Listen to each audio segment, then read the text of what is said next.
Hey y'all, welcome back to another episode of Foreigner Footy Files. I'm Natalia Pinkney, and this is episode 19, When We Fight Back. All right, keeping up with the theme of speaking to amazing, powerful fellow professional women's football players overseas, this episode I have had the privilege to interview my friend and former teammate, Maleah Milner. Maleah is a badass and has taken the initiative to challenge her club, her former club, and coach, and, take some legal action against them as a foreigner, as a woman, overseas, and stand for what's right and stand for what she deserves, along with a few other fellow teammates of hers. Now, before we get into the interview and all the juicy good stuff, another poem that is a piece of my path. In the theme of Black History Month, this poem is titled Black and Bright. They say it's our history, like it wasn't just 2 generations out, trying to trick our brains and instill doubt. When your mama's mama's mama was in chains, you understand why we still feel those pains. But that's not what we're going to focus on right now, because our pain ain't all we made of, no pal. We are inventors, leaders, inspirations, and more. Let me tell you, there's way more in store. So go ahead and keep underestimating. I promise you the results will be devastating. For the doubters, of course, because for us, we succeed with no remorse. Our history ain't a mystery, and our future is clear. My ancestors were the real deal and helped me get here. So stay tuned and be ready to see the fight, because the future is black and bright.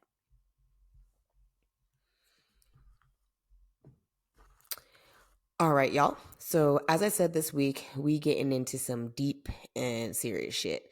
Talking legal action, we talking social media broadcasting, we putting people on the spot, calling folks out, getting what's ours.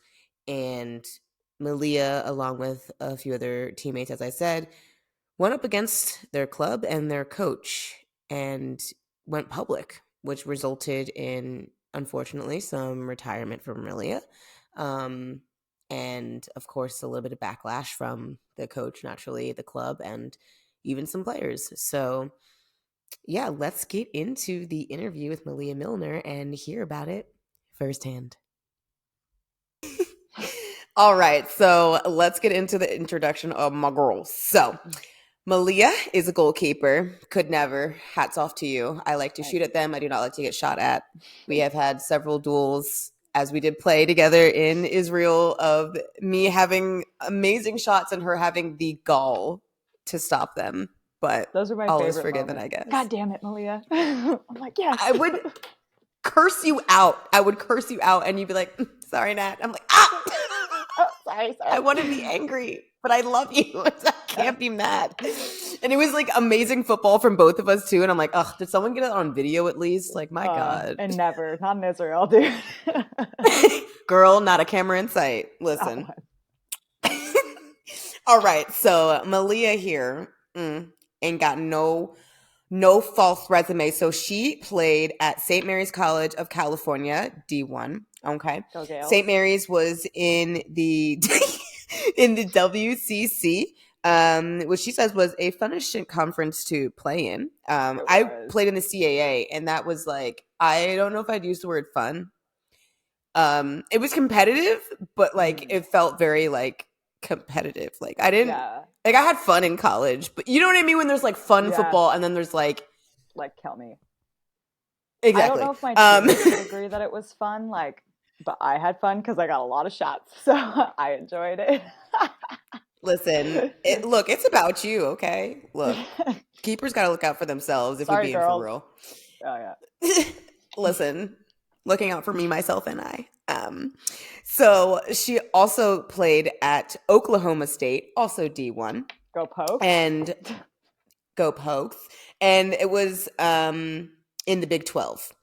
Correct. So for those of you who are not from America, this probably sounds like absolute gibberish of Big 12 and WCC and CAA, but they're conferences for college football, and there's different levels to it. And Big 12, WCC, CAA, they are not chump change, okay? We ain't chumps out here. No monkey And then business. no, And we no literally, conferences. Too it was serious, our to be honest. job. Honestly, we should have, like, how they're getting paid now in college essentially to I play. know.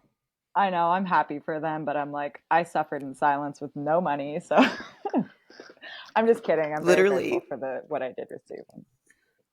Listen, It's we fine. It's received what fine. we received and we crawled so that they could walk and then people will run, you know? So We crawled someone's got to set the trend. yeah, that's very true. We're still Army crawling. crawled. Yeah, So still crawling. Legend has um it to this day. all right. After that, Maleah then went to Israel, which is where we met, and we both played for Ranana. And then after playing together there for a season, she stayed, and they got relegated to the second league. When we first joined the team, they were in Ligat Al, which was the top league of Israel, and then they got relegated. And she stayed with them and helped them move back up. Coincidence? I think not. And it was a fun, like, look, we lived together in a house with 5 women and several cats and a dog at one point named Spicy. And it was just the most raw experience of like, here's some life, figure it out, and like make your allies, make your friends, and really read a room. I think that experience for both of us really taught us how to read a room and read people. Because Yeah. it wasn't my first overseas experience, but it was my first overseas experience of being like a true foreigner, living with other foreigners and having the experience of being with women from the States and like trying to figure it all out together and not do it so alone. But even still, I mean, there were moments where Maleah and I would just look at each other. We wouldn't say anything. It's like that moment in Bridesmaids where like, we can communicate without a word, just a look. Just a Especially look. in the locker room. That was like one of my favorite things that would happen is in the locker room during some of the meetings would go on, bro. Yo. Gotta laugh about it or we'll fight about it. That's a story so of my professional career. And currently fighting, which is the theme. Oh, yeah. So after Maleah left Ranana, which like we're gonna have to do another interview when I finally get into my Israel folder for the podcast because girl, the content that will come from one season will be probably like 6 episodes long, like 80 interviews. It's gonna be a whole thing. Maleah will be back, y'all. But today we're going to speak on the team that Maleah went to after Ranana, which was, I'm going to butcher this name, Stomilanki? Correct. Stomilanki Olsztyn. Okay, Stomilanki Olsztyn in Poland. And it's the Polish top tier. Okay, again, no monkey business. She's the real deal out here. And that's where all the bullshit began. So, you know, Maleah, a lot, and that's putting it lightly, has gone down since we parted ways in Israel. Thank God we've kept in contact, which I wasn't shocked. Maleah and I co-parented my cat Binks. So for anybody who has heard about my son, me and Maleah were probably the best cat co-parents that have ever existed. It was probably the cutest little gay co-parenting experience of my life. It was just like, I would drive over and we would just have little dates of just hanging out with Binks, catching up outside with Binks and drink our coffees and just chat. That was like the best. That was like a big block of my sanity in Israel for sure. I loved that. Oh my God. Remember when I got a flat tire? Oh my God, that was so funny. I think about that all the time because we have this indoor spin bike, and I've been like, we bought it for like $70 from this random guy, and one of the pedals is fucked up, and I was trying to like yank it, and I was thinking about that day that we were like jumping up and down on the wrench in the middle of the street trying to undo these bolts to fucking switch it out, and then the spare tire was so flat. You could not even roll that thing down a hill by itself. That was the best part. We went through all that work, put the spare on, and I watched you start to drive, and I was like, get out that damn car right this instant because that is a no go. I cannot. I'm a reckless person, but that was too far. You literally Binks is just watching us struggle, and we're both out here like we're independent women. We don't need help. We're fine. And then the bolt broke off of one of them, and then the spare tire was flat. And then I had to call my team manager because I wasn't with your team anymore. So then I had to Yeah, call mine, which from was a like a good very different 30-minute city. drive away. A very different city, guys. That And was the so owner's wife, stressful. I know she was mad at me, but like, what do you want me to do? The spare was flat. Like, flat tires happen. Okay. We were driving on the streets of Israel. There's just shit in the streets. Okay. Just The everywhere. flat tire was kind of inevitable. And then you're going to get mad at me because the spare is flat. And then I get to the shop and the guy goes, "Oh, you probably shouldn't have driven." And I was like, "Oh, really? Oh, you think? What was my other option? Y'all didn't tell me. What do No, you and want?" that's the thing as well. Like, didn't they tell you on the phone like you're fine to drive it here? I swear Yes. that's what they they told you. said Yeah. They said So drive everybody it, no just bolt. no bull. Yeah, they were like two is probably fine. And you were like, that's what they said. And I was like, girl, I'm not a mechanic, so I'm gonna trust the experts, but that looks very it's looking I, a little bit suspect. I'm not gonna lie to you right now. I 100% shouldn't have driven, but we got there, we got square. I made it safe, And and to we this had day you're continuous alive, little so God bless. look. We made it, okay. So after the traumatizing experience of Israel, why not add another traumatizing experience of playing in Poland? Oh yeah. Because we assume top league, we assume we're moving up. We're going from Israel to Poland. We're getting in Yeah. Europe. We're getting closer to where we want to be.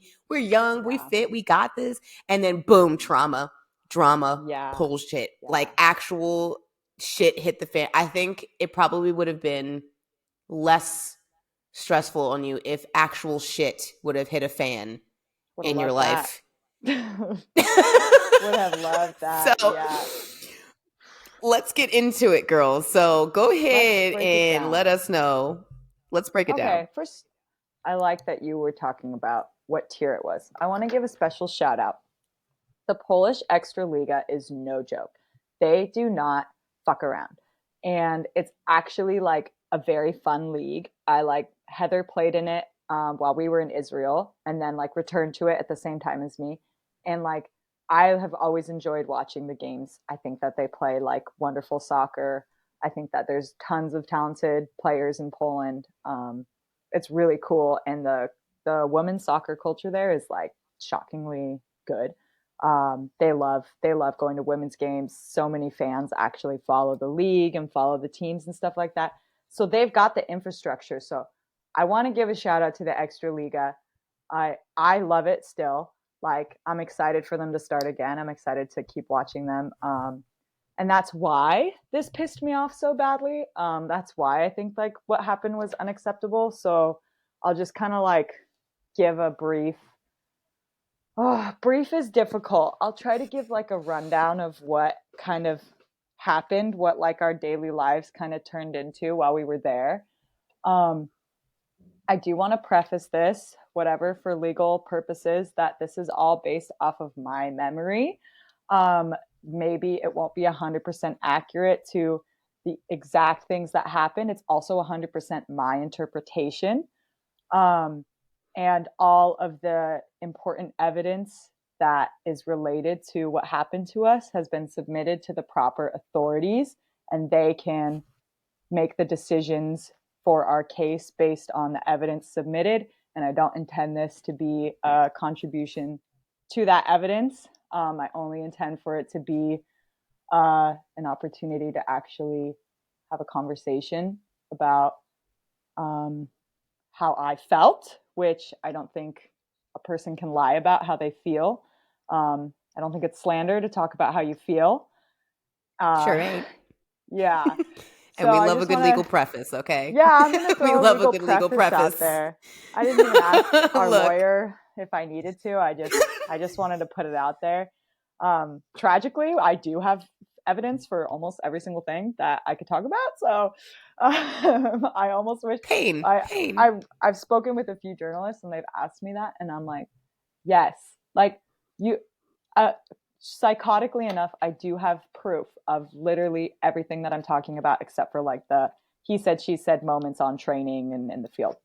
Like Yeah, so naturally. much evidence. So, anyways, Jesus. love the Extraliga. This is not intended to be submitted to our case. It has no physical evidence associated in this specific conversation. Okay. Okay. I signed All right, for girl, go Stomilanki ahead. in July. And I was very excited about it. Like I said, I love the league. It's a great step in my career. It was one that I felt like I was ready for. Since I was familiar with the league, I like the goalkeeping. I feel like it played to a lot of my strengths as a player. So I was like, this is a good time for me to use what I've learned and learn some more in a more technical league than we were playing in Israel. So I was stoked about it. I won't really get too much into the soccer portion because, like, one thing that's been difficult throughout this process is that as a goalkeeper, like, I don't interact with the head coach very much. So my interactions were much more limited. And like, I told myself early on, like, I'm just not going to message him ever. Like, things always got very out of hand over Facebook Messenger. So I was like, I'm just not going to talk to him. So a lot of the things that like happened, I just witnessed because like I I willingly just like pulled myself out of any possible situation where there could be any sort of confusion. I tried to put communications mostly through my agent and I just like played it safe. So like um Smart. yeah. So the soccer side was fine. Like we're very young team and kept a lot of the same play. They were recently promoted and they kept a lot of the same players. So lots of really young players that I personally like thought were very talented and I enjoyed playing with them. But the league is very experienced, so we struggled a lot during games. Like that's just, kind of the reality. The most difficult job is to stay in the league after you get promoted. And Yeah, people growing act like, pains. oh, it's a failure if you don't stay in the league, but like the reality is it's like statistically the most difficult thing to do because you're not working with the same budget and the same name and the same everything. So um yeah, that's my story about that. Although I will say that like I thought I was like playing okay. Like nobody can have perfect games. Like the more that I watch professional women's soccer, the more that I realize like a significant amount of goals come from like what I would qualify as like a poor decision of a goalkeeper or poor communication between them and their defense. It's very common. So like these things happen to me and my teammates. And also I had great games where we still lost by like a shit ton, but like I made like 13 saves. So I'm like, well, I don't know, can't be mad at that. Let's fucking go. Yeah. So the problems mostly started when it came to getting paid. We reached our first, like, we heard like rumors here and there, like, oh, payments come late. And it's like, that you don't love to hear that when you first start, but like, it's not that serious. And also, I know that budgets change when you change leagues. So it's possible that, they got more sponsors or whatever. So I'm giving them the benefit of the doubt and And it's hoping not for the best. uncommon, to be honest, for women. It's not Like, uncommon in women's soccer, unfortunately. So I was like, that's fine. And so the first like pay period that came around, we did have to ask for our salaries. And it was around this time that I decided no longer to message the coach because I was messaging him like, when am I going to get paid? What's going on?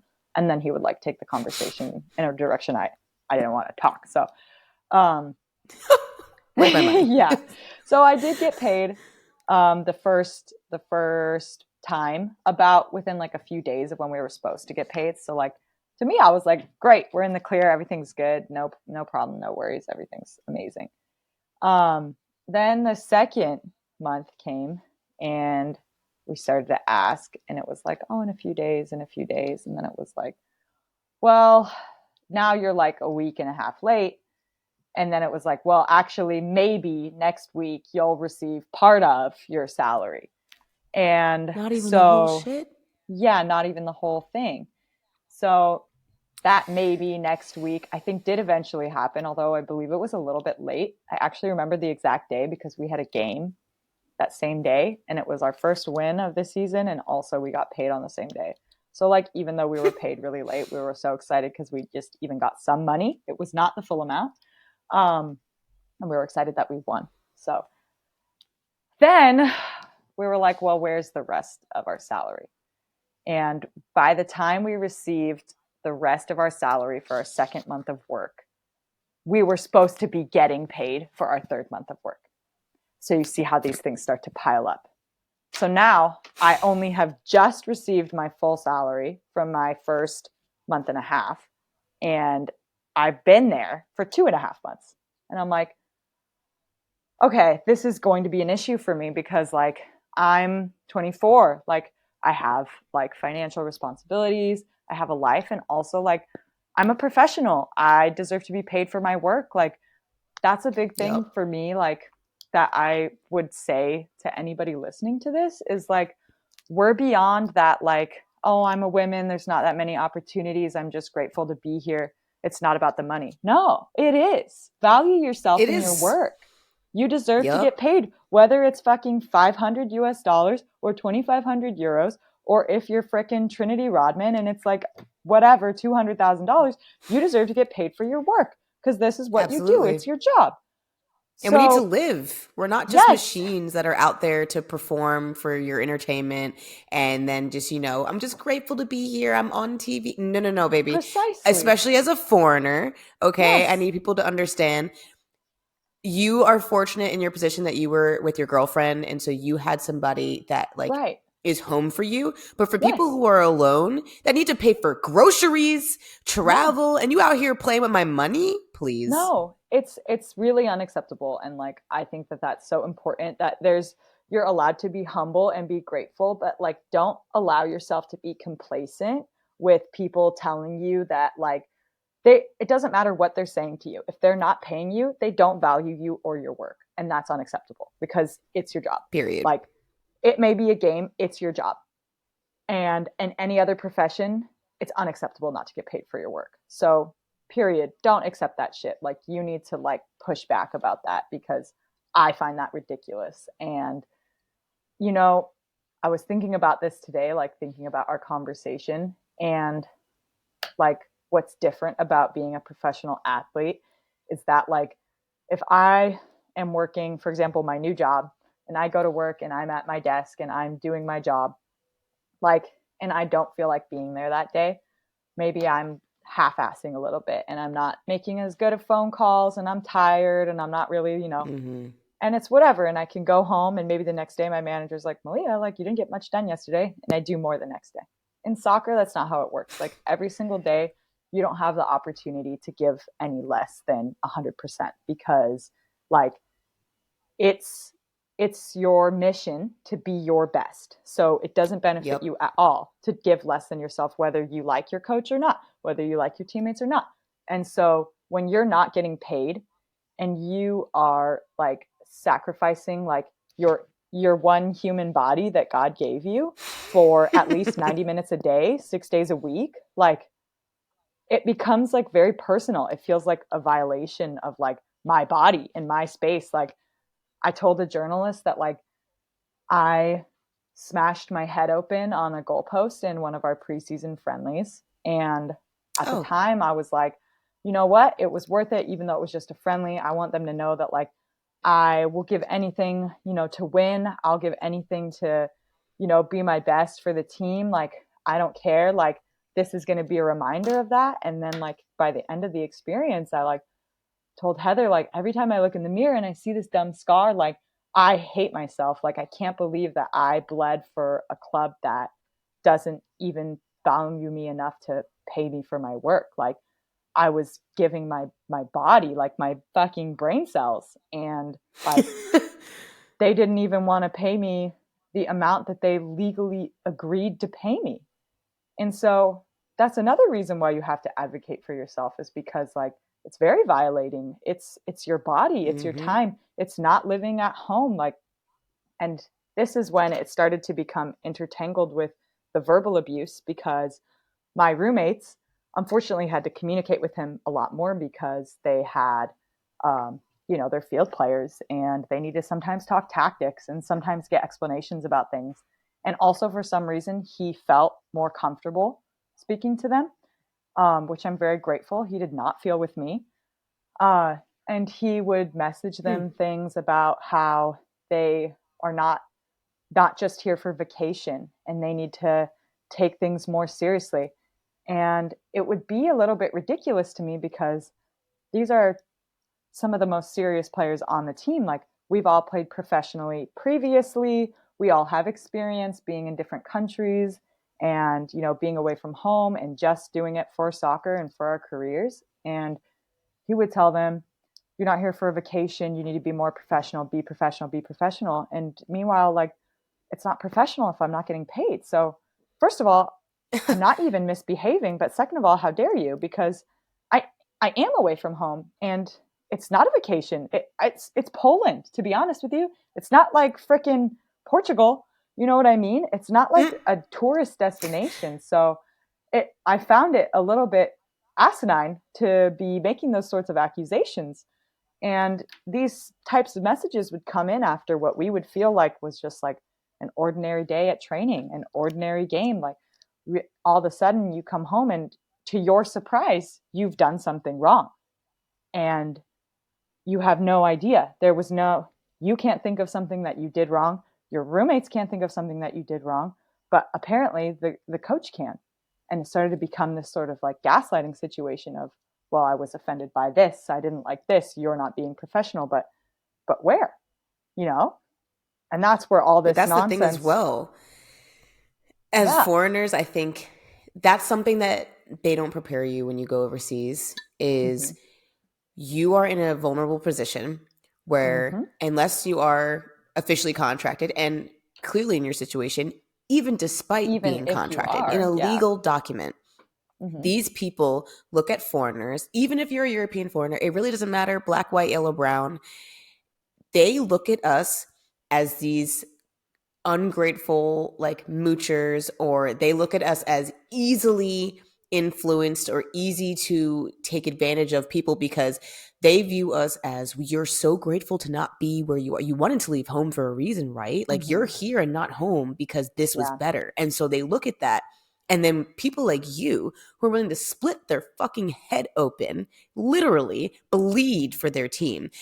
Unfortunately, players like me and you who will go until our very last breath can take on the field. You got to carry me off with the stretcher, baby, because I'm not going to give up easily. Mm-hmm. We are the perfect targets for abuse A because hundred those are the percent. coaches that see, oh, she's giving her heart and soul. Mm-hmm. Okay, bet. So let's see how far I can push that line. How much of Mm-hmm. her heart and soul is she willing to give me? And then when I feel the power trip, which is more so in male coaches, Mm-hmm. when they get that power trip of, I'm coaching women. And it's weird because it's like the higher up you get, it's almost as if they realize we've made it to the top tier. They probably didn't in their careers. And Mm-hmm. so they've got their own internal mental issues that they are taking out on you. So you're having a normal practice. You are a up and coming team fighting to stay in the top league. You've promoted, you're young, you got foreigners, you got people committed to the project. And his instinct is to just abuse and gaslight and come for you after practice. Like, can I take Yeah. my cleats off, please? And I'm glad that you said that because, like, it was really difficult for me to watch. Like, you know me, and you've experienced being my teammate. Like, I care so much about you, and like I like what happens to you happens to me. Like, I'm a very empathetic person as it is, but when you put me in a team environment, like, I don't even give a fuck if you were mean as shit to me for the last 3 months. If like somebody messes with you on the field, if somebody disrespects you in a way that I think is wrong, like, I don't fucking care what else has happened. Like, I'm not going to let that slide. And like, that was really difficult for me because, like, my roommates are some of the kindest people I've ever met, and they're some of the hardest working human beings on this earth, let alone some of the most hardworking players I've ever played with. And like, the harder that they worked and the more that they tried to be receptive to what he was asking of them, the more I felt that he would then push. their personal boundaries and push what is acceptable to say to them and push them to say okay to things that I don't find acceptable. And it was really a mental battle for both of them. And so by the time that they each eventually got to the point where it wasn't okay anymore, they felt like dumb for letting it get that far in the first place. But the reality is, you're right. It's who we are. It makes us vulnerable, unfortunately. And my example of this that I really wanted to get into, and what I personally found one of the most degrading things that happened was about language. I don't know if you, in my Mm, statement, read the portion where players were banned from speaking their native sure language. did. That is something that Yep. was just news to me. And it's something that didn't impact me because I only speak English, which is, to me, the worst part. It's completely unacceptable that I can be on the same team as other players and there's rules that apply to them that don't apply to me. That's ridiculous. We're a team. And so the situation was, and there is physical proof of this, there are messages. This was a conversation that happened over Facebook Messenger that the players who are Spanish speaking were told, not asked, told that they're not allowed to speak Spanish at any team related occurrence, whether we're in the locker room, on the bus to or from games, during training, any situation where we are around and involved in the weight room, doesn't matter. They are not permitted to speak Spanish. In fact, the exact words were English or Polish only, which is a joke because they know we don't know Polish. And it's, I trialed with a team in Denmark. Oh, different situation. That was horrible. Um, I trialed with a team in Denmark, and in a team meeting, the coach said, "Hey, you guys, now we have all of our international players here. Like, let's make a team effort. When we're in the locker room, try to speak English. Do your best to speak English so everybody feels involved, everybody understands." It wasn't, "Oh, you're required." It wasn't, "Don't speak Danish." It was like, be conscious of your foreign teammates. Try to speak English. Try to connect with them. Like, and all the time, and you also experienced this in Israel. In Israel, people would say, "Oh, I'm sorry, like, do you want me to speak English instead?" And I don't care, that's not a problem Yeah. for me. Like, I have nothing against people communicating in their language. I have nothing against coaches coaching in their language. But, like, the standards at the club were a little bit silly to me because, like I said, it wasn't a universal team standard. So if English isn't your first language and it's something that you have to think about and translate and struggle with, that's not fair to be asking a player to only say that. But meanwhile, all of the players whose first language isn't English, it's Polish, they're permitted to speak Polish wherever, whenever they want, and we can't understand them. And they're not being asked, "Can you please try to speak more English so that we can all connect," or anything like that. And I just want to say, it's not the players' fault or anything, but if they're No, given no. that freedom, why were my roommates not given that freedom? And it wasn't like a one-time thing of like, "Oh, I just sent one message about it and I let it slide." Like, my roommate asked me once, like, "I feel uncomfortable on the bus when my mom calls me because she only speaks Spanish, and I don't know if I'm going to get in trouble for speaking in Spanish to her on the bus, but it's my mom." Like, during a team meeting once, the coach explained everything in Polish because he also did not speak English really nearly at all. Of course And not.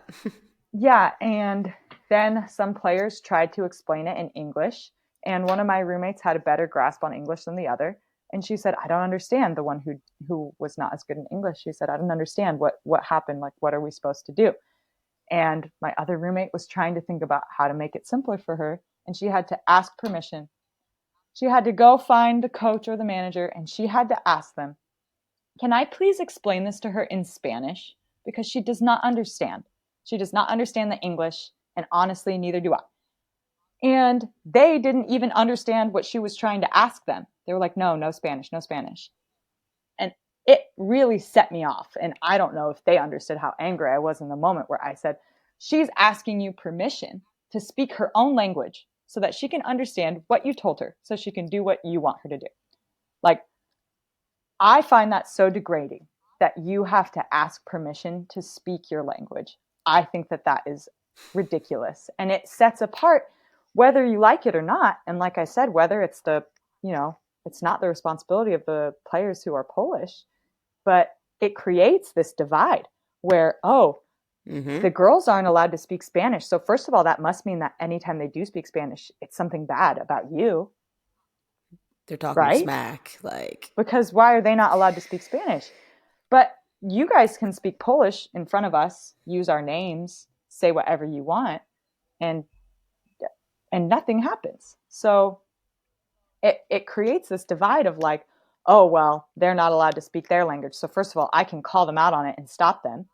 And second of all, anytime they do, like, it must be something bad. And so that must be why they're not allowed to speak their language.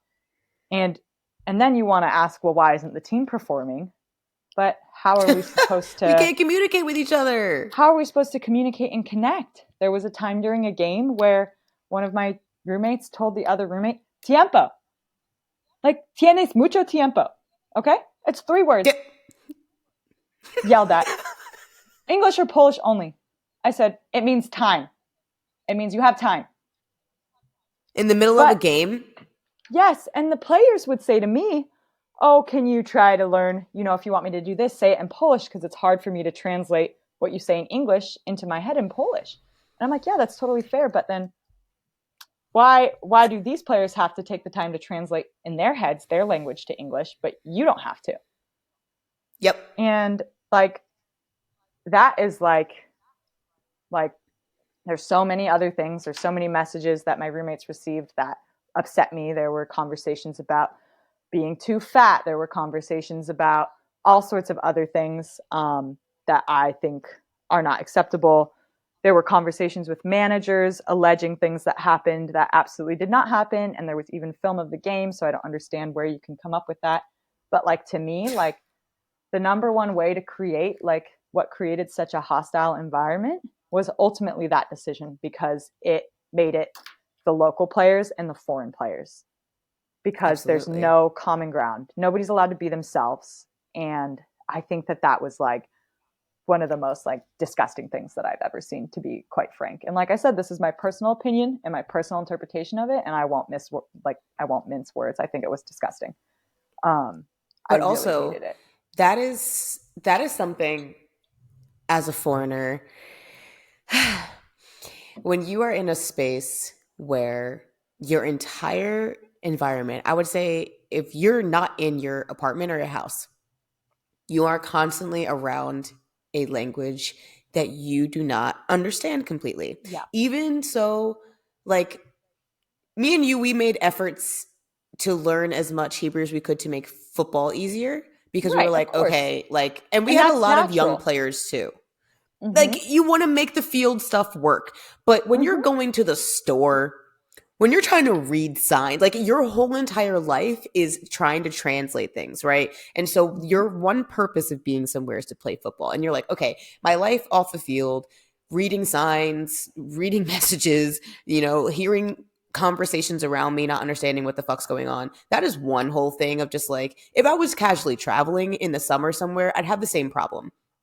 I am here to play football. When I come to my job, when I come to work for you, and you are limiting my ability to communicate with my coworkers, my friends, and sports are not like a normal job. The chemistry that we need to have in order to function, because you can have 11 of the best players in the entire world on the field, and if they have no ability to have synergy on the field, it don't mean jack shit. And he took away the ability for you guys to be able to have a connection to each other. He took away your autonomy to feel safe and to feel comfortable. He took away your sense of self, because language is a sense of self. When me and you are able to speak English to each other, when we got home from football, or even on the field, when we had a moment where you're like, Nat, this is great. I was able to learn, get it done, and we were able to communicate together. When we went home, boots off, eating dinner, and we could speak English to each other, we just had that sense of like, child, okay, I don't have to think, I can just be. Yeah. And he took that away.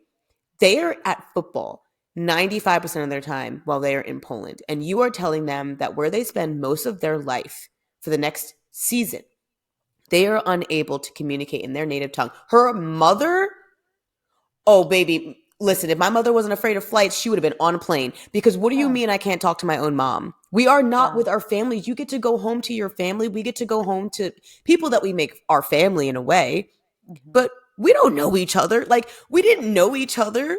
We've now had all these years together where, like, we've only had 1 year actually together, but we've built a relationship where now we have that comfortability. But when you move into a house full of people from a different country, you don't know if that's a psychopath or not. And the Nope. one thing that you have is language to bring you closer together. You have culture, you have cohesiveness. That's also the beauty of having foreigners, is building off of different cultures, bringing in different styles, Yeah. bringing in different energy. And you Yeah. said nationalism, like the epitome of nationalism. Like, what do you mean? I know. And like, I, like, what was I just thinking about that had to do with all this? I have never in my life witnessed nor been a part of something where I felt that the language barrier was intentionally used to someone's advantage to gain power. But I've never been in a situation where I felt like, oh, the language barrier is being used to explicitly take advantage of myself or my roommates in order to gain power over us, until this experience. There were times in training where he would scream at them or me, occasionally, which was really special, in Polish, directions for a drill 100% in Polish, and then get increasingly angry and repeat himself in an increasingly angry tone in Polish until finally he would then switch to English, or somebody would explain to us what we were supposed to be doing. Um, and then, coincidentally, a message would come later: so and so's not being professional at training. So it's these sorts of situations where then we're waking up every single day just riddled with anxiety, like, what am I going to do tonight Mm-hmm. at practice? I don't even want to go, because what am I going to do? What's going to happen to me tonight that's suddenly going to be used against me? That's suddenly going to be an excuse to fine me? That's suddenly going to be an excuse to try to I'm terminate my sorry. contract? Fine you? Fine you? Yes. Please And don't tell me. not I. Like I said, we barely interacted as much as humanly Not possible. So not I. But I laid eyes, my eyeballs have read the messages. So there's, like I said, submitted to the relevant authorities. But like, you can't, this is also a special note for anybody in a similar situation. If you are, I'm so sorry. You cannot be fined arbitrarily by your manager for things. You need to have a copy of the rules that you have gone over with set Yep. amounts determined alongside each rule violation, set amounts for the Mm-hmm. fines. And also, if you are going to be fined, there needs to be an official notice of it. So just And like a jot that signed down. waiver. Like, it's something that typically is also coordinated with the leagues, FIFA, UEFA. Like, it's not Yeah. something that's just like, I'm gonna fine you because you wore the wrong socks. Like, it's not like team fund for like team Yeah. trip after the season. Like, Right. fines That's from different. management are a Internal, completely different yes, thing. from management. Internal fines, like, oh, you were late. You're supposed to be here 30 minutes early to the locker room and you're here 20 minutes early. So you owe us 10 zloty for the next team party. That's different, obviously. Exactly. But like, coming from a manager, yeah, there needs to be an official notice. And also, like, you should be made aware of what the rules and what the fines are. Like, that's just not a thing. So don't let somebody convince you that you're not getting paid because you've suddenly allegedly done all these things wrong, that your salary comes up to zero. Um, I'm not saying that that is exactly what happened, because it's not. He never put those pieces together, which I almost feel like it's a missed opportunity at that point. Yeah. But I mean, if you're gonna be a dick, go all the way, but if you're not going to pay us, you might as well pretend like there was an excuse. So these things started to happen in correlation with how long we were not being paid for our work. Um, and it got to the point where, like, I had been there, for July, August, September, October. Yeah. So for about 4 months, I had been paid 1.5 times. And I was like, this is one of those situations where it's like, fool me once, shame on you. Fool me twice, shame on me. Like, I'm not going to sit here and hope and pray that, oh my gosh, when I come back in January, things are going to be different. Especially not considering the fact that like I hadn't been paid enough to afford a flight back in January anyways, right? So this is an exclusive just to you. Nobody, no other journalist I've spoken to has heard about this story, but I did, with one of my roommates, request a meeting to go about requesting a mutual termination agreement with the manager. And we brought an interpreter. He was a neutral party for us. He's a very kind guy. I really loved him. He's great. And the interpreter helped us with this meeting. And like I said, I, at my request, requested a termination. And the reason why I emphasize that so much is that following everybody's exit from the club, there was a lot of media interviews done claiming that we were all cut because we weren't performing. And that's just not true. That's not true to what happened. And also, like, I will give myself credit for my work. I was team of the week twice. That's not easy in the extra Let's go. liga. So I find that just a little bit hard to believe, but it was at my request that I eventually did get that paper signed. So um, something else that came up during that time was that I realized of my own volition that I only had a temporary work permit. And I realized that my work permit and also my roommates' all four of us' work permits were going to expire before the end of the Extra Liga first Oh, round. good. So Yeah, I no, good. informed the Yeah. coach through my agent that if my work permit was not properly settled, um, I would leave before it expired because I'm not going to be deported. I'm not going to pay any fees. That's not No. my problem. That's not my business, especially while I'm not getting paid. I can't afford to pay fees, right? And it's So, also not your responsibility. I want it to be very clear. As a foreigner, when you are contracted to a club, you are their damn responsibility. And I don't care if you're 17 or if you're 37. That is something that I am so passionately, I get violently angry about. yeah. We are foreigners in your country. We have signed to commit to come to you, to your country, to perform for you. You are Hmm. legally responsible, as any employer is for their employee, to Yeah. take care of the legal matters that are above us. We are not meant to do your job. So, visas, permits, clearances, all those things are not our responsibility. So, get Hmm. it done. Get it And I done. do have to say, like, on the player side, any foreign players who don't know their legal status, you need to badger people about it. In most countries in Europe, the employer is actually required to provide you with a copy of whatever type of work and residence permit that you do have through them. So if they're Mm-hmm. not showing that to you, honest to God, like, I understand soccer's important, but like, it can get pretty serious after a certain extent. I'm familiar with a lot of players who have been pursued by the relevant authorities of their respective countries because the club intentionally misled them about their legal status.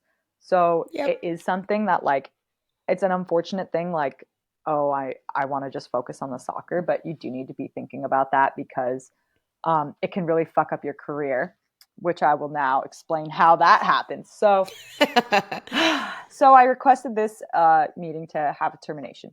It took about 2 hours, and he finally agreed to consider it. He agreed to look over the paperwork that we had written up, and it was eventually signed. However, part of this situation was that our work permits were about to expire.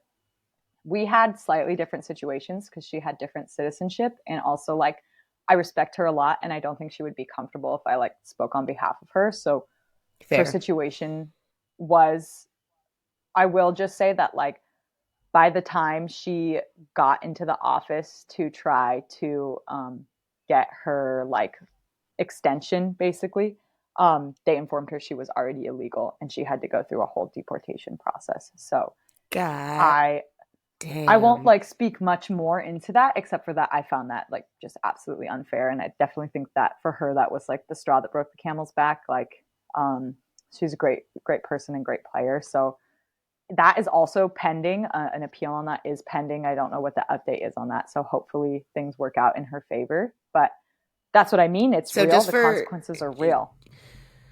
Just for timeline, you started in July. It's now 4 months. You don't have more than 1.5 pay. When was your visa permit set to expire So in my correlation to when the season was meant to end? Sure. So my visa was set to expire on November 9th.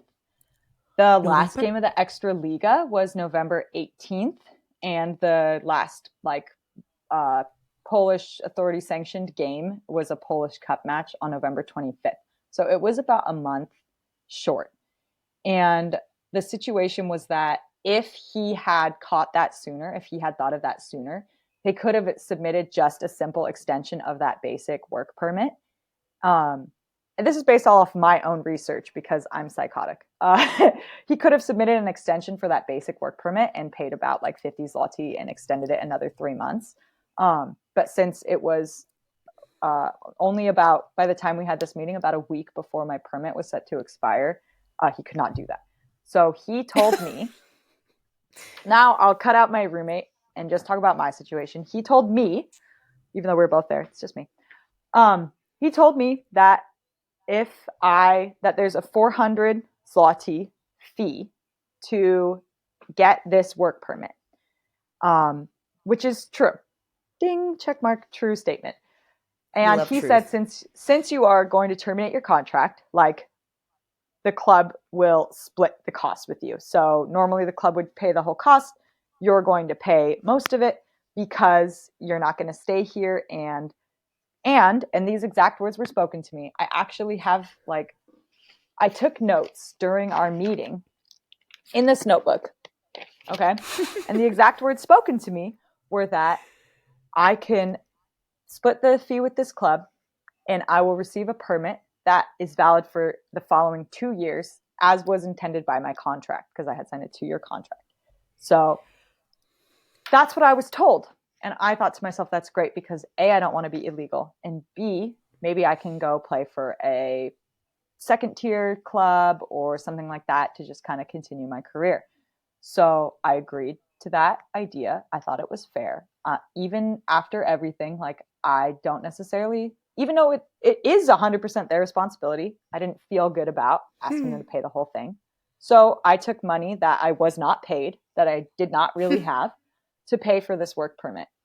And went through the process of trying to get the permit, had to go into the office a few times, submit a few statements, whatever. And I receive in the mail my decision on the permit. And they told me that they had approved me to have residence in Poland until January 13th, 2024.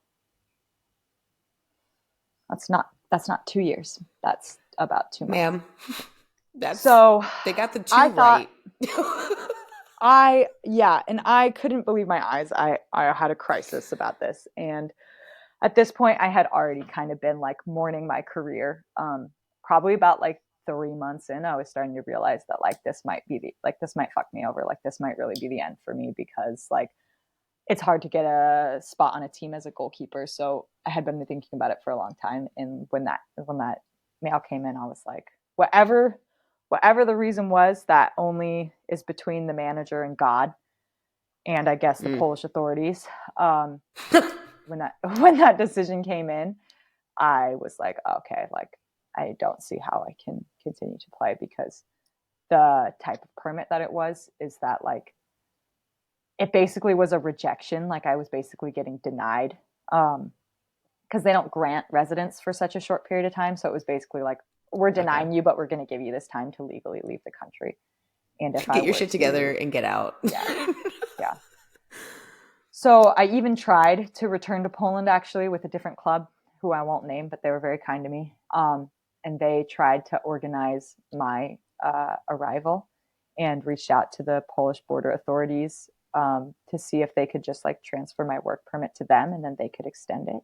And the Polish border authorities said that they actually have no record of my legal residence ever in Poland. So even though I had a work permit, I didn't have legal residence. Those are sometimes two separate things. And the manager of that club told me like I can't like in good conscience like ask you to come because I think that when you try to enter the EU they'll send you home. So that's how my career died. They literally were so negligent with the legal documentation on your behalf that his now. Mm-hmm. And the thing is, that's not just your career, that's also leisure. Like, if you want to just come visit me in Yeah. Germany, you Mm-hmm. can't even do that because 100%. when Not you, till June. Yeah. newsflash people, when Europe says don't step in this bitch, do not You think that you cannot. can get past it. You You cannot step in this cannot. bitch. And usually it's at least 6 months, if not like about a year that you can't go back. If For me, not they're more. And the guessing. thing is, if they can prove that you tried to do it legally and well and it was negligent on someone else's part, like typically an employer or whatever, if they can see that you attempted to do it right, because let's be real, like take Germany for example, their bureaucracy is It's hard. uh, Yeah. I oh girl. So like when they can see an attempt to do it right, they're kind of like, no, but with a smile. Like, no, Mm-hmm. you can't come in here, but we're not going to ban you forever. If Right. you try and say, but like my summer, baby girl, Yeah. you ain't gonna Yeah. see the Italian shores or wherever Yeah. you wanted to go. Yeah. And that's another thing to like beware of if somebody tells you, like, oh, just come for the 90 days. You can't get a visa. You know, we can't give you a visa, but we'll pay you under the table, whatever. I know that this has been said to people before. Oh, Beware, because it's the done. EU law is if you're there for 90 days, you have to wait 6 months before you come back. So Yep, and you need to leave all of the EU. Don't think you can just leave the that whole country. ass The continent. whole EU, leave, Yeah. go back to your own. And Happens. like, Be careful.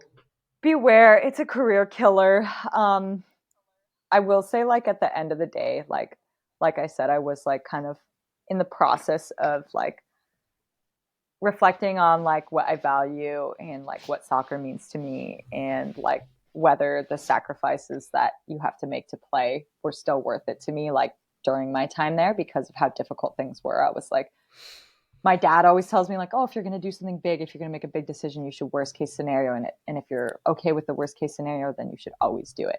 And I realized like Yep. I'm in the worst case scenario, and it's not it for me. And I will say that like nobody, no people say to me, oh, that's kind of nice, like you got to choose to retire or whatever, you know, which I know they mean like it wasn't like a career ending injury or something like that. But like I Yep. will say that like I think every single like serious soccer player, everyone who like really loved it ever, like you don't ever really quote unquote get to choose it.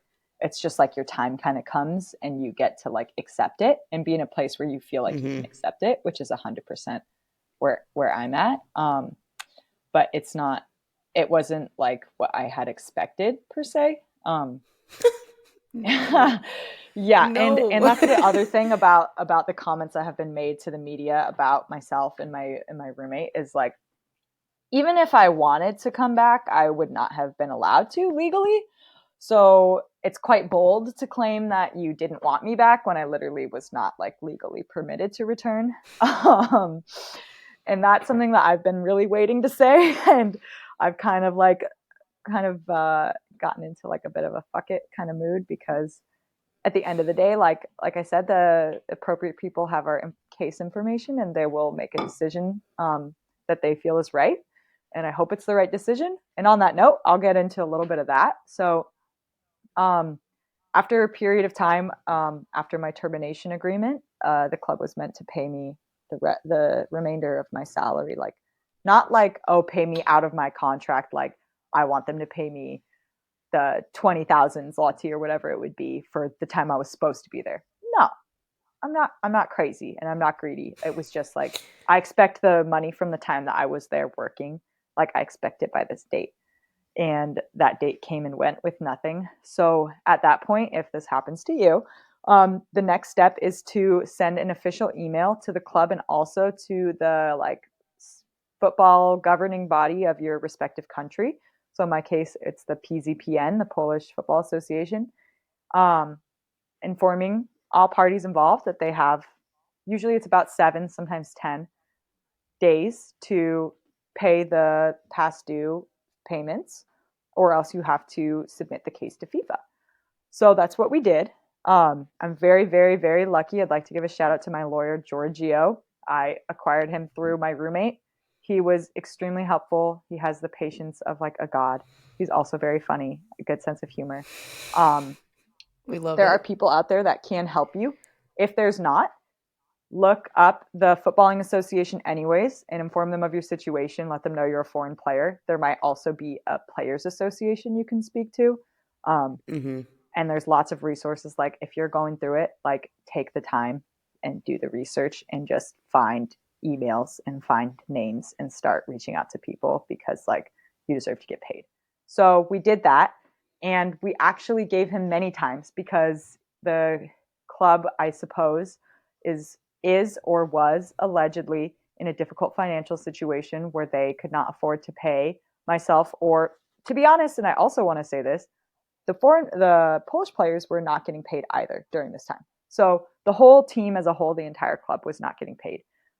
We were all in it together. Every pay period, we'd be like, "Hello, has anybody asked the coach when are we going to get paid?" So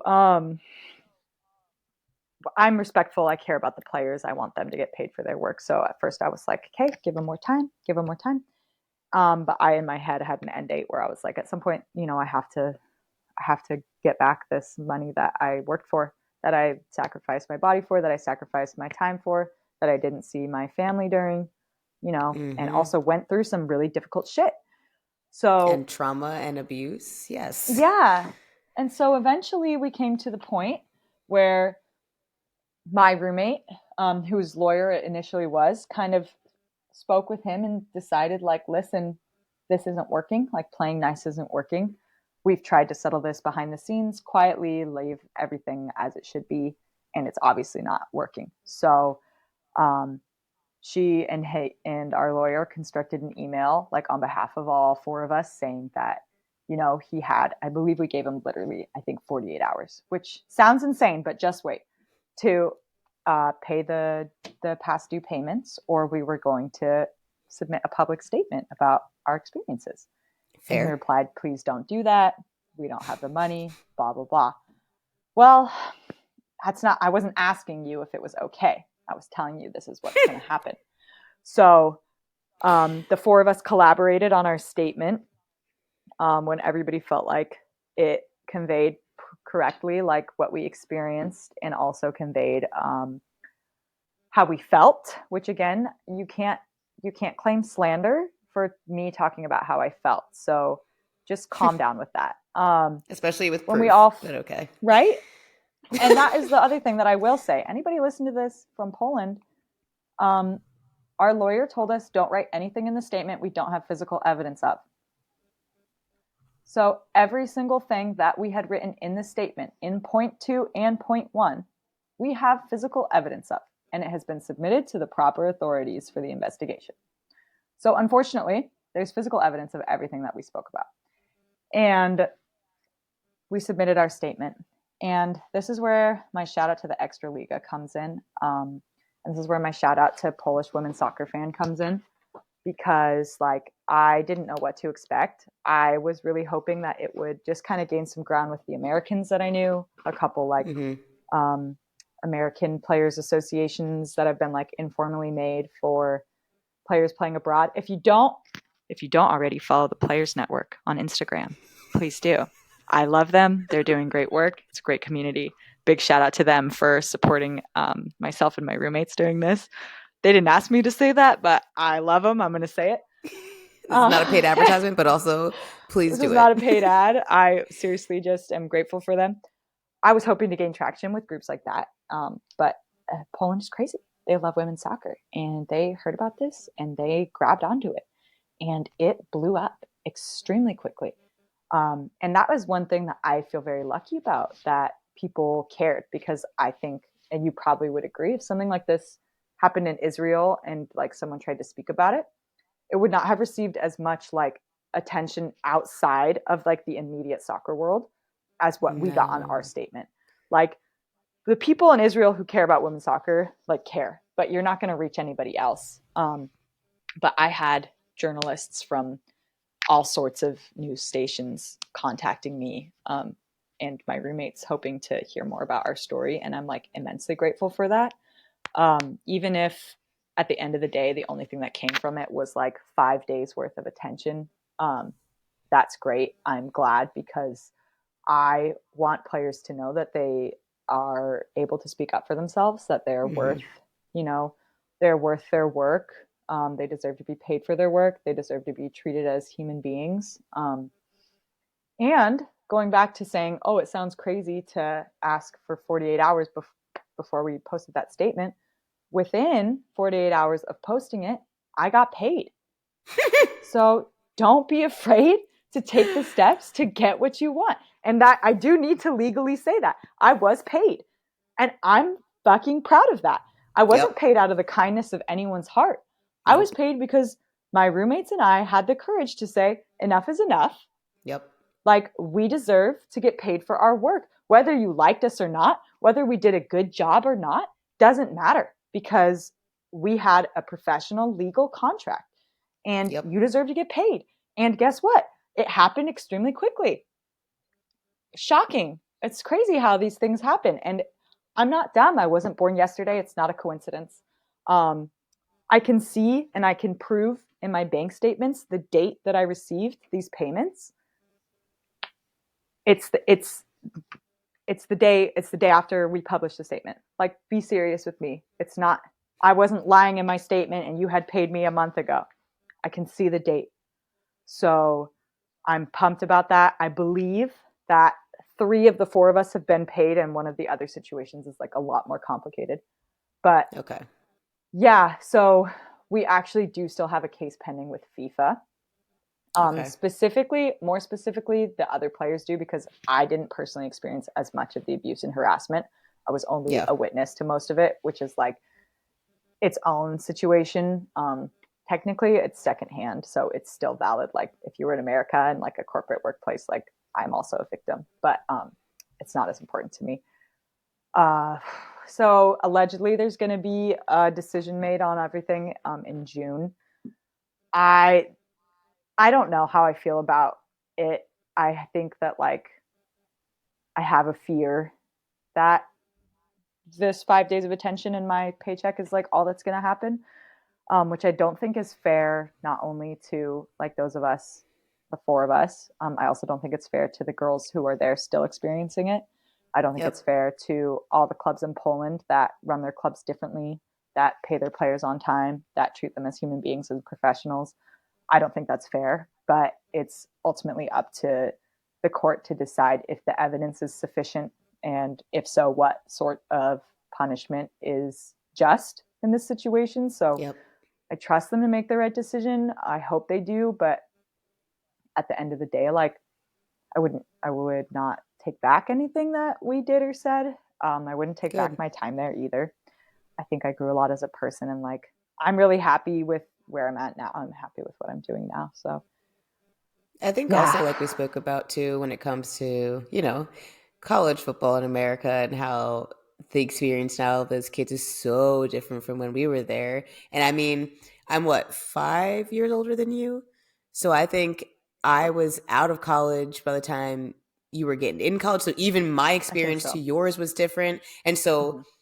you look at what comes after you, and it's the whole point of why I started the podcast in the first place of, I've gone through some shit and like still going through some shit. Like, it's just Yeah.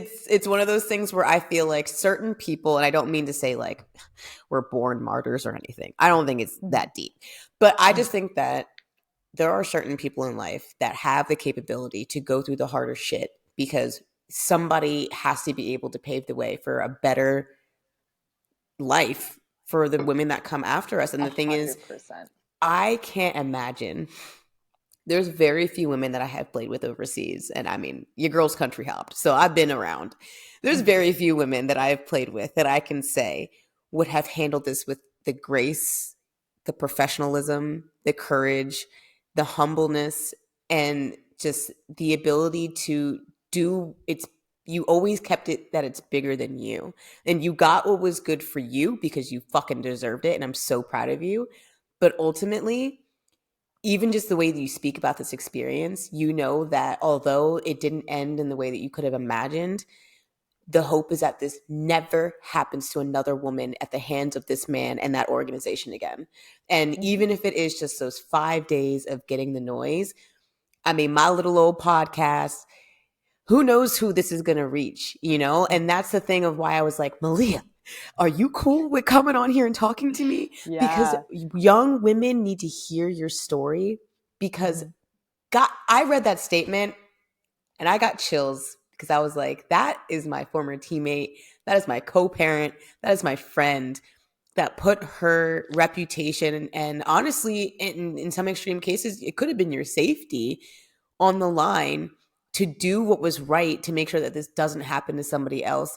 And you got your money, which is like, in a lot of cases, women don't even get that. It doesn't You often got happen, yeah. publicity.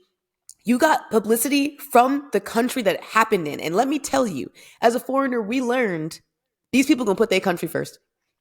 No, Okay, yeah, listen. 100%. We have lived in places where it's the country first and it's the foreigner Yeah. second. And I just Mhm. want to say hats off to you for just having the courage. Because I mean, how many times have me and you, when we were together, even since then, even before then, when we were in college growing up, you see on Instagram or Facebook an interview with one of the top players in a league somewhere doing this scandalous interview that the club has done some fucking bullshit, and another Wow. woman's having to come out with a story, and you're like, Mhm. yo, this is crazy. And we always were like, good for her, because that's probably terrifying to go up against an authority figure. And look Mhm. at you, girl, going ahead and saying, fuck you. I know my worth. I know what I did, and I know what other people deserve. And you put yourself out there, and it's doing shit. And if I can have even just the smallest hand in telling your story to help other people in your name, I'm absolutely honored because it Oh, is just, this is not an easy thing. It's not easy. Doing a legal yeah. adventure that involves a foreign experience is crazy. I mean, if you think about people doing legal stuff just in America as Americans, that shit's hard. You went Yeah. Poland, girl. You said, Yeah. these borders ain't gonna stop me.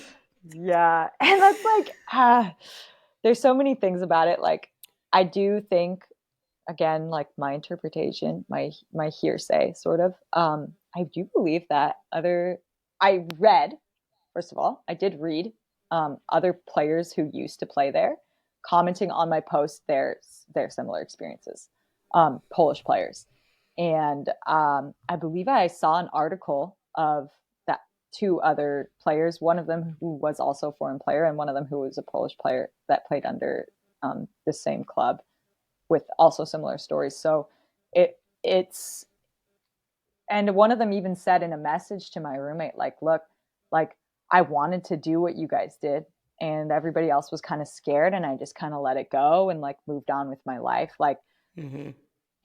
if you feel like, oh, maybe it's not that bad, maybe it's just me, maybe I'm crazy, like the odds are it's not. Odds are it's not just Mm-hmm. you. And like, I do have to say, like, that's why it's so important, what the American players do in the NWSL. Like, they set the tone on the field so much in soccer, but like when they started to set the tone off the field, like, it's important because it means that if, you know, Mana Shim can talk about what happened to her, then all of a sudden Jenny Hermosa can talk about what happened to her, and then all of a sudden like somebody like me can talk about what happened to me. Like, it's important that they like continue to set that standard. So like, don't just stick to football. Like, you're a person, you're a human being, and like you deserve to be treated as such, and like your story matters. Like, you know, the things that happen to you are real, and like it it to be honest, if you ever get to the point where you're like, well, is it really as bad as it feels? Like, it's probably worse. Probably Yeah, worse because we than it usually feels. downplay it. Yeah, and I think that's like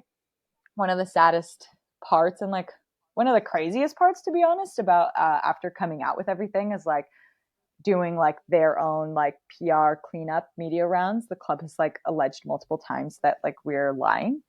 And I just personally can't come up with like a reason to lie about something like this. Like, we have absolutely nothing to gain from it. One player is playing in a completely different country in a completely different league, and the other three of us aren't even fucking playing. So, what do we have to gain from, speaking about our experience? Like, nothing. We don't get Nothing. anything out of it. I mean, thankfully, I got my salary, which is like the absolute bare minimum. But outside of that, I gain nothing from lying about this. I would never take the time. I would never take an hour and a half of your time, not to fucking lie. Like, you know, and We're so not bored, okay? I just, it's just a little baffling to me. Like, I'm aware that a few players also went to the media to defend the club. That's good for them. That's your story. But I would never lie about my experience. And I'm sorry that you weren't conscious of what we were going through. And I Yep. hope you got paid. Yeah. Like, Well, and you know, everybody's experience can be different. I think that like that's also important to say. Like, I have the utmost respect for the players that I played with that were there, the Polish players. They're all going through their own things. They're probably all mhm. experiencing good and bad things to different degrees. That's fine with them. If their story and their truth is that they love it, that's great. You know, that doesn't maybe change the reality for other foreign players considering playing there that they should be careful. Yep. Um, you know, that's it's good for them. Like, I have nothing bad to say about any of the Polish players. I really, really loved a few of them, got along with them pretty well, and like enjoyed my time with them. So, like, that's my comment on that. Some journalists have asked us, like, "Oh, what do you think about what so and so said and what so and so said?" If it's the manager, you know, I'll let the courts decide about what he said and Yep. what our dispute is. And if it's the players, like, I hope that they're, you know, okay. And I hope that they're getting paid and I hope that they're enjoying soccer like as they should. I I think that's I have no like, something, yeah. I think as foreigners, we see, obviously, we see different, but something that I'm learning the more time that I'm spending in different countries and observing different type of domestic players is there's the players that, I mean, imagine, right? If the states were more organized as Europe is in terms of professional football for women, Mm-hmm. your local city just happens to have a top tier club that you grew up with, you have easy access to. It's the same thing of us playing club ball, but it's professional. Like you just have Yeah. the access to a professional club. It's Mm-hmm. within living range. You don't have to move. Your friends, your family. It is the most convenient way for you to play top level football. Yeah.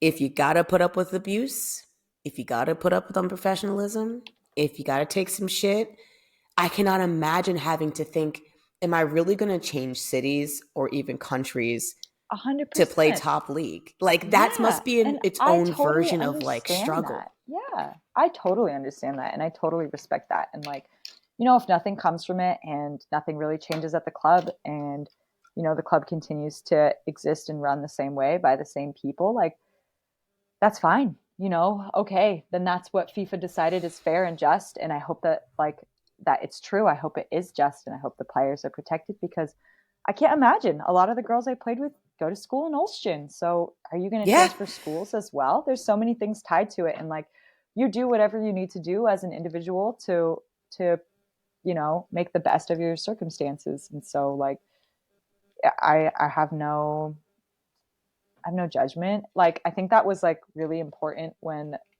the Spanish national team kind of like split up and there was a big group of players, I think 15 or so that left.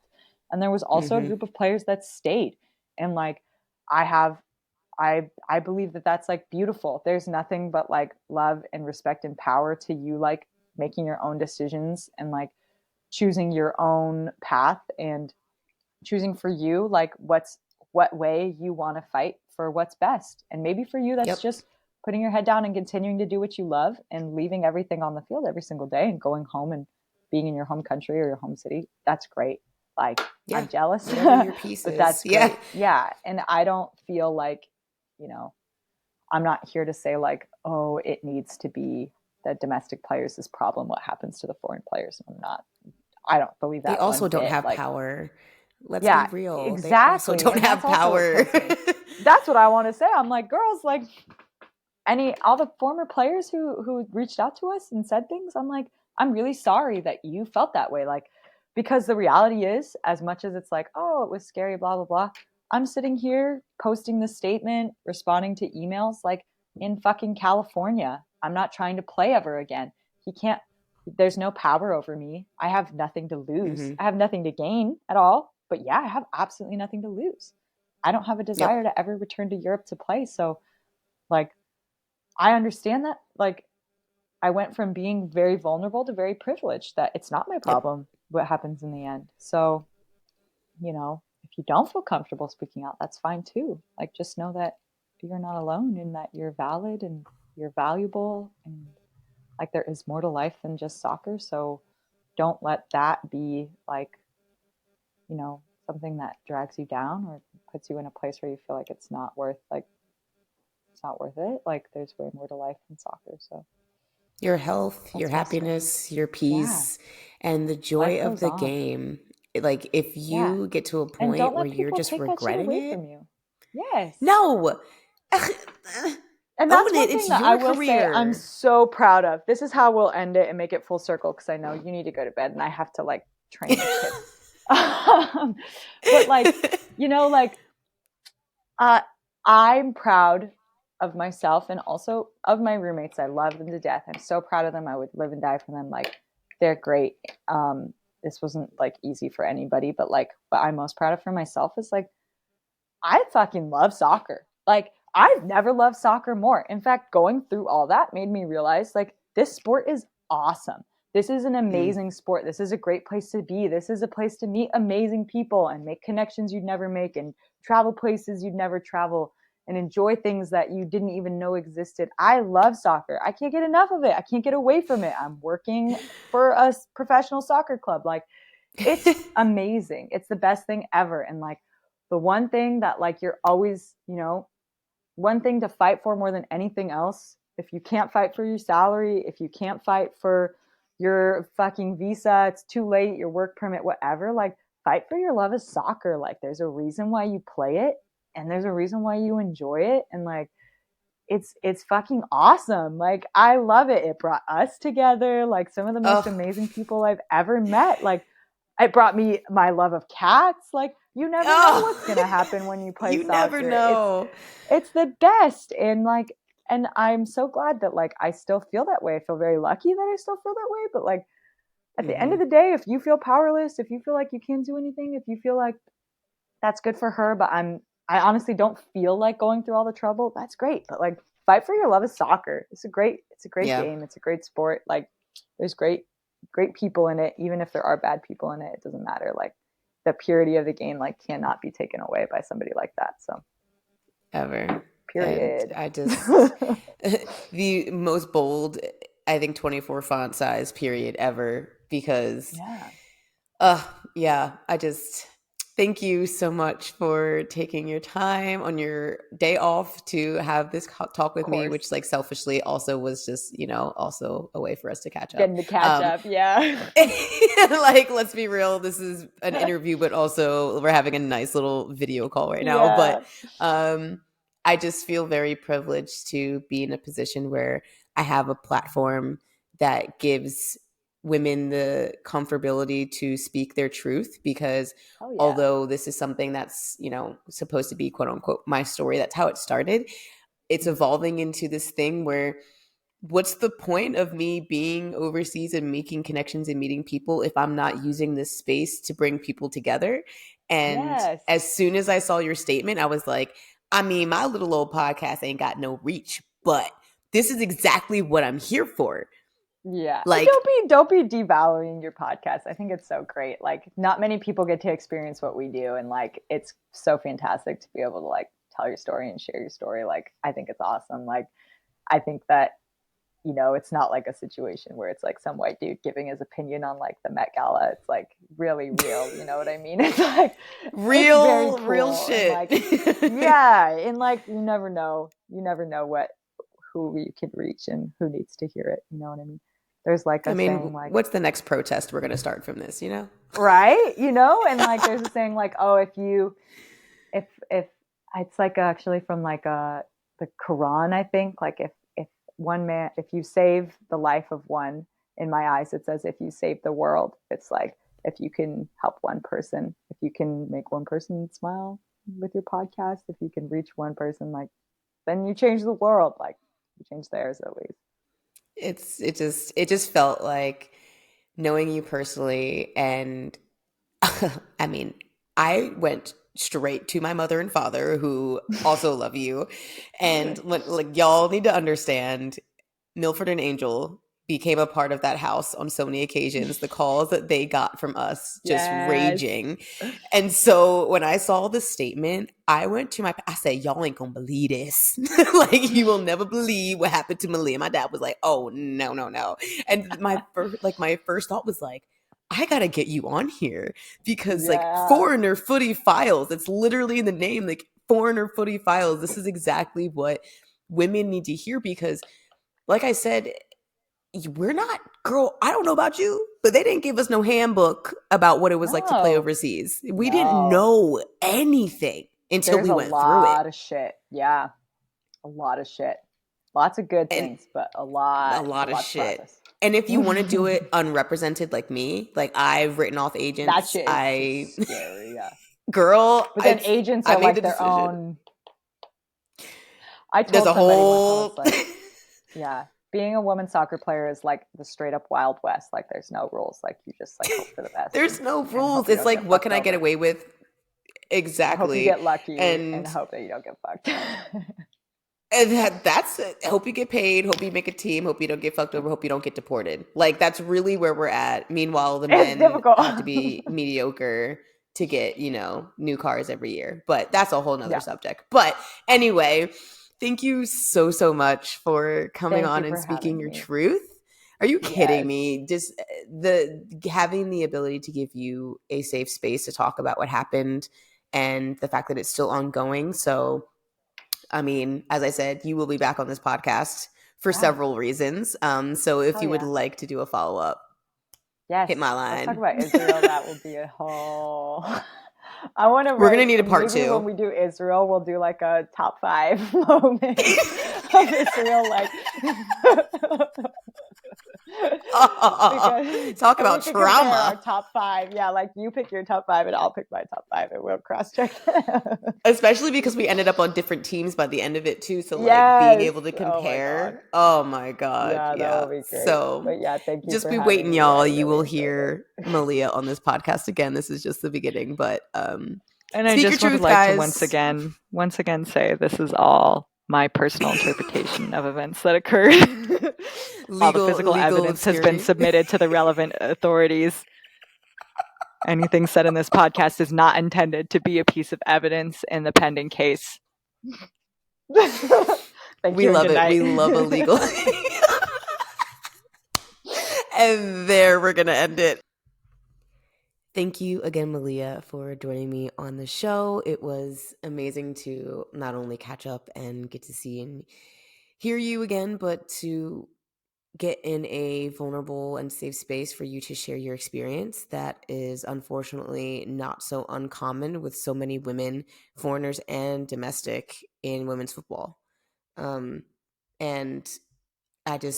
I'm very appreciative that you wanted to share your experience with me and for all the listeners here on this podcast. So I hope that this platform can do a good job of spreading the word and the situation that happened and let other women know you're not alone in this and you do have power and it is worth it to go for the fight if it's something that you deeply desire to do. If you are comfortable where you're at and the fight is not for you, then don't do the fight. But Maleah is one of those people that felt that the fight was necessary and worth it, and she did the damn thing, and she's doing the damn thing. And so, yeah, we will stay tuned to hear the follow up of everything that's going on with that. And yeah, thank you again. Now, as I said, this is just one example in a long list of what women have to go through just to play the sport that we love. And it's unfortunate, but it's good and important and necessary to speak about these experiences and hear about them firsthand from the people that deal with them because we are taught to think that this is a one-off thing that, oh, not every club is like this. Oh, it's so not normal. It doesn't happen. Y'all, it happens often. Things like this have happened to me. We will get into those things at a later time, but yeah, it's not so uncommon. And unfortunately, a lot of women don't feel that they have the power or the resources or the support to make the change But fortunately for Maleah and her teammates, they did. So yeah, lovely to hear. Now it's time for I Wish I Knew That. I wish I knew sooner to network with other victims of the system. I really thought that being a foreigner and wanting to make it and just reaching the goals of my career was a one-track minded thing. And now I'm learning that we are a part of a bigger system, and we are taught to feel that we are alone because power is in numbers. And I wish that I knew sooner how to and who to network with, because I think that when we band together and we all share our stories in a safe and supported environment, change is made. I mean, let's be real, status quo stays status quo when no one wants to step up against it.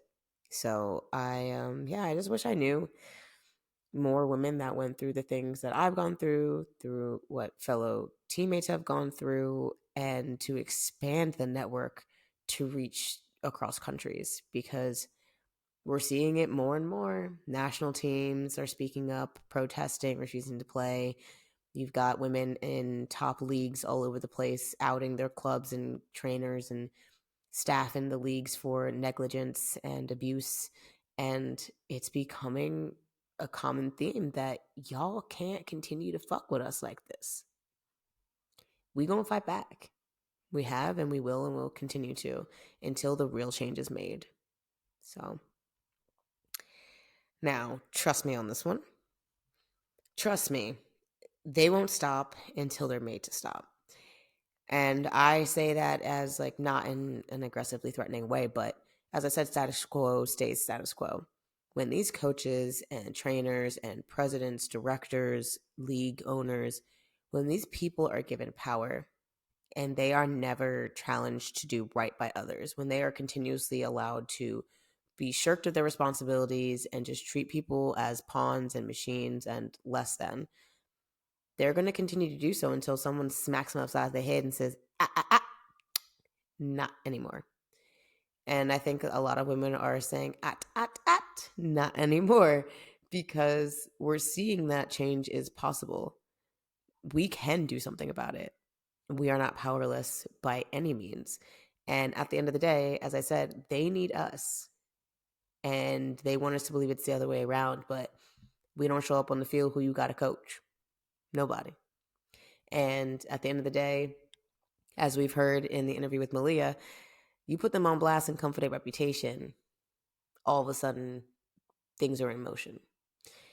Coincidence? I think not. So, I mean, I think it's coming to, we're going to have to play the game.